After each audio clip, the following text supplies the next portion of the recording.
আমার বিয়ে হয়েছে 6 বছর। শ্বশুর শাশুড়ি ননদ আমি আমার হাজবেন্ড এক বাসায় থাকি ভালোবেসে, কিন্তু আমরা দুজন দুজনকে বিয়ে করেছি। আমার শ্বশুর শাশুড়ি কিন্তু এখনো পর্যন্ত আমাদের সম্পর্কটা মেনে নিতে পারে নাই। আমার সাথে কিন্তু আমার বাড়ির লোকজনের কারোর সাথে সম্পর্ক তেমন একটা ভালো না। আমার শাশুড়ি আমাকে বলে প্রতিদিন সকাল 5টা বাজে ঘুম থেকে উঠে যাইতে হবে, এবং কি প্রতিদিন 5টা বাজে ঘুম থেকে উঠে বাড়ির সব কাজ তোমাকেই করতে হবে। বিকাল 6টা পর্যন্ত কিন্তু তুমি তোমার রুমে সারাদিন যাইতে পারবে না, সারাদিন কিন্তু সব কাজকর্ম করতে হবে। আমিও কিন্তু আমার শাশুড়ির কথা মতো সব কাজ করে আসছি এতদিন, কিন্তু আমার শাশুড়ির আমার কাজ একদমই পছন্দ না। আমার প্রত্যেকটা কাজে কিন্তু উনি ভুল ধরবে, এত ভুল উনি কোথায় পায় আমি নিজেও জানি না। আমার সাথে কিন্তু বাবার বাড়ি নিয়ে এত খারাপ ব্যবহার করে বলার মতো না। আমার হাজবেন্ডকে কেন আমার বাবার বাড়ি থেকে যৌতুক দেয় নাই, এগুলা নিয়ে কিন্তু আমার শাশুড়ি আমার সাথে সব সময় খারাপ ব্যবহার অত্যাচার করতে থাকে। আমি নাকি আমার হাজবেন্ডকে জাদু করে বিয়ে করছি, তা না হলে নাকি তাদের ছেলে আমাকে কখনোই ভালোবাসতো না, কারণ আমি তো শ্যামলা, আমি তো ফর্সা না।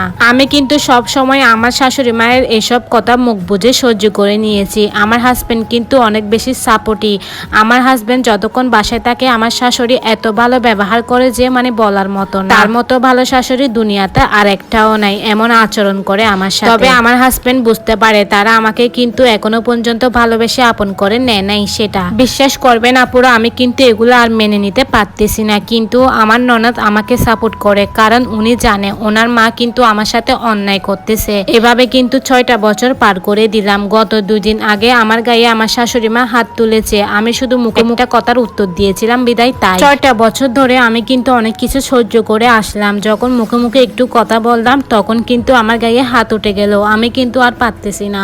আমার শাশুড়ি কিন্তু আমার বাবার বাড়ির সম্পর্কে বাজে বাজে কথা বলতেছিল, তখন আমার এত খারাপ লেগেছে। আমিও বলেছি আগে নিজেরা ভালো হন, তারপর অন্যর খারাপ কথা বলবেন, আর এভাবে দয়া করে কাউকে মিথ্যা অপবাদ কখনো দিবেন না। এই কথা বলার সাথে সাথে উনি আমার গায়ে হাত তুলেছে। তো আমার হাজবেন্ড যখন বাসায় আসে তখন কিন্তু আমার হাজবেন্ডকে আমি সবকিছু বলেছিলাম, এবং তার বোনও কিন্তু তাকে সবকিছু বলেছিল। তারপর আমার হাজবেন্ড কিন্তু তার মাকে অনেক বুঝাইছে, কিন্তু তার মা কখনো বুঝতে চায়ও নাই, বুঝেও নাই। তো এখন কিন্তু আমার হাজবেন্ড চাচ্ছে যে আমাকে নিয়ে আলাদা থাকবে। আমার না খুব শখ ছিল শ্বশুর শাশুড়ি সবাইকে নিয়ে সুখে একটা সংসার করব। তো চাইলে তো কিন্তু আবার সব শখ পূরণ হয় না। মেয়েদের একটা কপাল আছে না, কপাল বলতে একটা কথা আছে, সবার কপালে কিন্তু শ্বশুর শাশুড়ির ভালোবাসা থাকে না। তো এখন আমি কি করব? আমার হাজবেন্ডকে নিয়ে কি আলাদা সংসার করব নাকি শ্বশুর বাড়িতে থাকবো কিছুই বুঝতেছি না। আপনারা কিন্তু অবশ্যই আমাকে পরামর্শ দিবেন।